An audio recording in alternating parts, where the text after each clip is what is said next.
தமிழ் திரைப்பட தயாரிப்பாளர்கள் சங்கம் வரும் 16ஆம் தேதியிலிருந்து வேலை நிறுத்தத்தில் ஈடுபடுவதாக கூறியிருக்கிறார்கள். அதாவது புதிய திரைப்படங்களை தொடங்குவதில்லை என்ற அறிவிப்பை வெளியிட்டிருக்கிறார்கள். இது குறித்து பெப்சி அமைப்பின் தலைவர் RK செல்வமணி அவர்களிடம் கேட்கலாம். சில கேள்விகளை முன்வைப்போம்.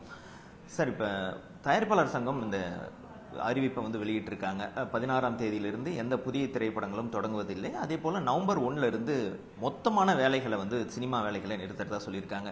இதை தொழிலாளர்கள் எப்படி பார்க்குறாங்க? அந்த உங்களுடைய முடிவு என்ன? ஆக்சுவலாக இப்போ தமிழ் திரைப்படங்களோட தயாரிப்புங்கிறது மிக மிக சிரமமான நிலையில் இருக்குங்கிறத எந்த கருத்து வேறுபாடும் இல்லை. ஏன்னா முதல்ல ஒரு சைஸ் ஆஃப் ப்ரொடக்ஷன் காஸ்ட் இருந்தது.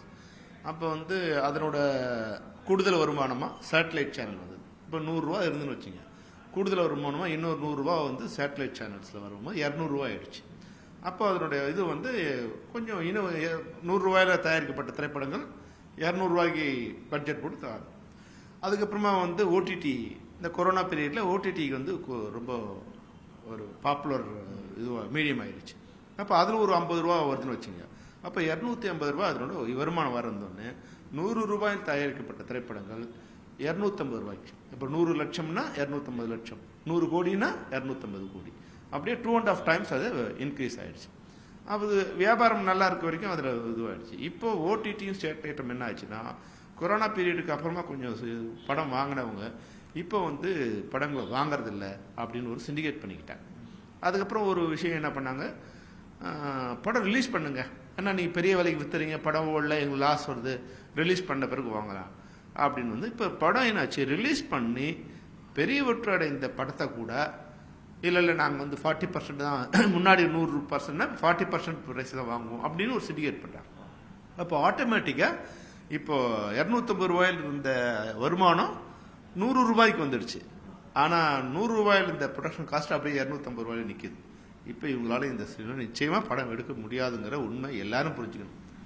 இப்போ இந்த பட்ஜெட் அதிகமாக இருக்குன்னு சொல்றீங்க. 100 ரூபாய் 250 ரூபாய் இருக்கு, 100 கோடி 250 கோடி ஆயிருக்கு அப்படின்னு சொல்றீங்க. இது எந்த துறையில அதிகமாக செலவிடப்படுது? சம்பளத்திலையா அல்லது காஸ்ட் ஆஃப் ப்ரொடக்ஷன்லையா? எதுல அதிகமாக பண்ணுது? ஏன் அந்த அளவுக்கு போச்சு? இப்போ ஏன்னா வருமானம் அதிகமாக வரும்போது அவங்களுக்கு பற்றி தெரியல. அது சம்பளமாக கொடுத்தாங்களா, இது ஆர்டிஸ்ட் கொடுத்தாங்களா, டெக்னீஷியன் கொடுத்தாங்களா, லேபர் கொடுத்தாங்களா, இல்லை காஸ்ட் ஆஃப் ப்ரொடக்ஷன் அதிகமாக்குனாங்களா, இதெல்லாம் டிஃப்ரெண்ட். சில பேர் மொத்தத்தையும் படத்துக்கே செலவு பண்ணியிருப்பாங்க, சில பேர் மொத்தத்தையும் சம்பளமாக எடுத்துக்கிட்டு இருப்பாங்க. அதை எப்படின்னு நம்ம ஒரு அளவில் போல வச்சு அளக்க முடியாது. சம்பளமாக போயிடுச்சு, எல்லாம் இன்க்ரீஸ் ஆகிடுச்சு. தொழிலாளர் சம்பளத்திலேருந்து, டெக்னீஷியன் சம்பளத்திலேருந்து, ஆர்டிஸ்ட் சம்பளத்திலேருந்து எல்லாமே இன்க்ரீஸ் ஆகிடுச்சு. அப்போ இன்க்ரீஸ் ஆகும்போது என்ன ஆச்சு, இந்த மொத்த பணமும் தேட்டரில் தான் வரணுங்கிற ஒரு வழி வந்துச்சு. அப்போ தேட்டருக்கும் அபரிதமான காஸ்ட்டில் ஆடியன்ஸ் வர்றது கட் ஆயிடுச்சு. பெரிய படங்கள்லாம் தான் வர்றது இது கட் ஆயிடுச்சு. அப்போ வருமானம், தேட்டர் வருமானம் கட் ஆயிடுச்சு. ஓடிடியில் படம் வருதுங்கிற இதில் தேட்டருக்கு வருமானம் கம்மியாயிட்டாங்க. தேட்டரோட காஸ்ட் அதிகமாகிறது, நார்மல் ஜனங்களும் வர்றதில்ல. இப்போ எல்லாத்துலேயும் ஒரு சூப்பில் தமிழ் இண்டஸ்ட்ரி ஆச்சு. இதெல்லாம் சரி பண்ணணும்னு அவங்க நினைக்கிறதுல எந்த தவறும் இல்லை. அதுக்கு இப்போ ஸ்ட்ரைக் பண்ண வேண்டிய அவசியம் நான் என்ன சொன்னேன்னா, முதல்ல உங்களோட டிமாண்ட் என்ன, உங்கள் கோரிக்கை என்ன, அந்த கோரிக்கையை நிறைவேறலைன்னா ஸ்ட்ரைக் பண்ணுங்க. முதல்ல உங்கள் கோரிக்கை என்னன்னு முதல்ல சொல்லுங்க, சம்மந்தப்பட்ட எல்லாருக்கும் சொல்லுங்க, எங்களுக்கு சொல்லுங்க, நடிகர் சங்கத்துக்கு சொல்லுங்க, அரசாங்கத்துக்கு சொல்லுங்க. இதையெல்லாம் பண்ணி அதுக்கப்புறமா அவங்க முடிவு அறிவிங்கன்னு சொல்லிடுவோம்.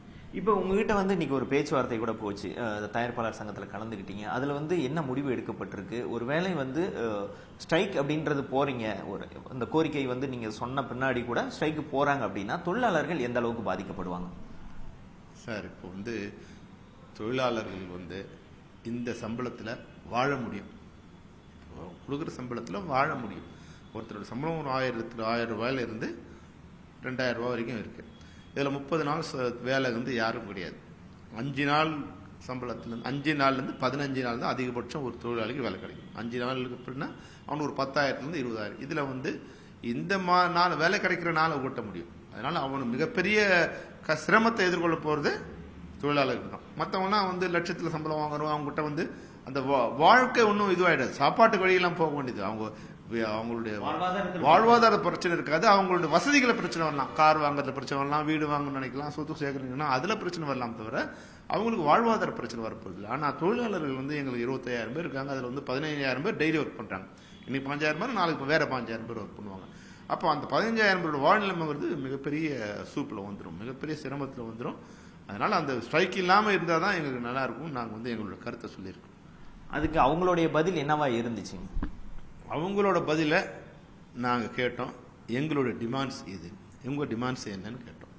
அக்டோபர் 13ஆம் தேதி ஒரு மீட்டிங் வச்சுருக்கோம். எங்களோட டிமாண்ட்ஸ் இதெல்லாம். அப்போ அந்த டிமாண்ட்ஸ்லாம் வந்து அதில் நியாயத்தை இருந்து என்னென்னலாம் நியாயம் அதெல்லாம் இருந்து நிச்சயமாக நாங்கள் ஒத்துழைக்கணும்னு சொல்லியிருக்கோம். இதுக்கு முன்னாடி பார்த்தீங்க அப்படின்னா தொழிலாளர் பெப்சி வந்து கூப்பிட்டு பேசிட்டு அதுக்கப்புறம் ஸ்ட்ரைக் இந்த மாதிரிலாம் வந்து அனௌன்ஸ் பண்ணுவாங்க. ஆனால் இந்த முறை நாங்கள் வந்து முதலாளிகள் அது யார்கிட்டையும் டிஸ்கஸ் பண்ண தேவையில்லை அப்படின்ற ஒரு தோணியில் அவங்க வந்து அனௌன்ஸ் பண்ணியிருக்கிறதா வந்து எல்லாருமே பேசுகிறாங்க. அதை பற்றி உங்கள் கருத்து என்ன? இல்லை அப்படி இல்லை. இது சம்மந்தமாக வந்து ஒரு 3 மாதமாக எங்கிட்ட பேசிகிட்டே இருக்காங்க. அதாவது வந்து April 14th பேசிக்கிட்டே இருக்காங்க. இது மாதிரி ஆயிடுச்சு, இது மாதிரி பண்ண போகிறோம் அப்படிங்கிறது அவங்க பேசிகிட்டே இருக்காங்க. எந்த தேதியிலேருந்து பண்ண போகிறோங்கிறது எங்களுக்கு சொல்லலே தவிர இது மாதிரிலாம் பண்ண போகிறோன்னு வந்து எங்கிட்ட 3 மாதமாக டிஸ்கஸ் பண்ணிகிட்டே இருக்காங்க. ஓகே, இப்போ வந்து அவங்க நடிகர்கள் ஷேரிங்கில் வரணும், ஷேரிங் முறைக்கு.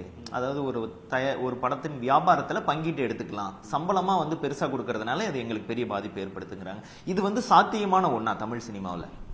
தமிழ் சினிமாவில் வந்து இது கொஞ்சம் இப்போ சாத்தியம் குறைவு. ஏன்னா நடிகர்களுக்கு ஒரு நம்பிக்கை வராது. இவங்ககிட்ட வந்து ஒரு சரியான கணக்கு இருக்காது.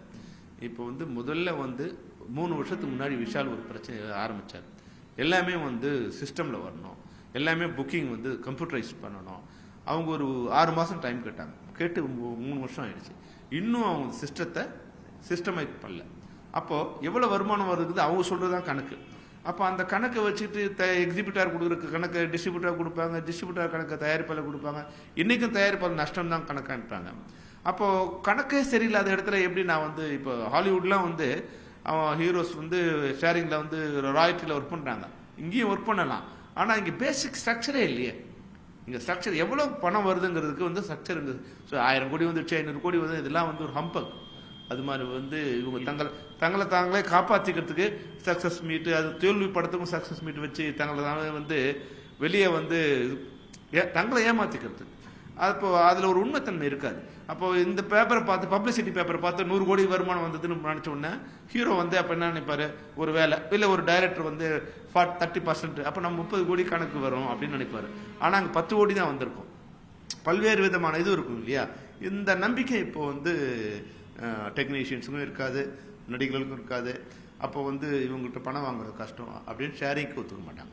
ஒருவேளை ஷேரிங் இருக்குன்னா நியாயமாக வரக்கூடிய இதுவாக இருக்கும்னா, நாணயமானா 100% வந்து ஒயிட்டில் வர்றது வந்து உங்களுக்கு வந்து ஒரு சேட்டலைட்டும் ஓடிடியும். அப்போது அந்த பேசிக் சேலரின்னு ஒன்று வச்சுக்கிட்டு அதில் ஒன்றா ஷேரிங் வச்சுக்கலாம். ஓடிடியும் இதுவும் வந்து வியாபாரம் ஆகலைன்னா வரலாம், வியாபாரம் ஆகும்போது கொடுக்கலாம் அப்படின்னு கொடுத்துட்டா அதில் வர்ற பணம் தான் ஓரளவுக்கு வந்து ஒயிட் இதுவாக இருக்கும், ஹானஸ்டாக இருக்கும். இதில் வர்ற வந்து ஹானஸ்டி இல்லைன்னு நான் சொல்ல வரல, இருக்கிறதுக்கான சாத்தியக்கூறுகள் கம்மியாக இருக்கு. இப்போ தயாரிப்பாளர் சங்கத்துக்கும் நடிகர் சங்கத்துக்கும் ஒரு கருத்து வேறுபாடு ஏற்பட்டிருக்கிறதா வந்து பார்க்கப்படுது. இதனால தான் தொழிலாளர்கள் இப்போ பாதிக்கப்படுறாங்களா சம்மந்தம் இல்லாமல்?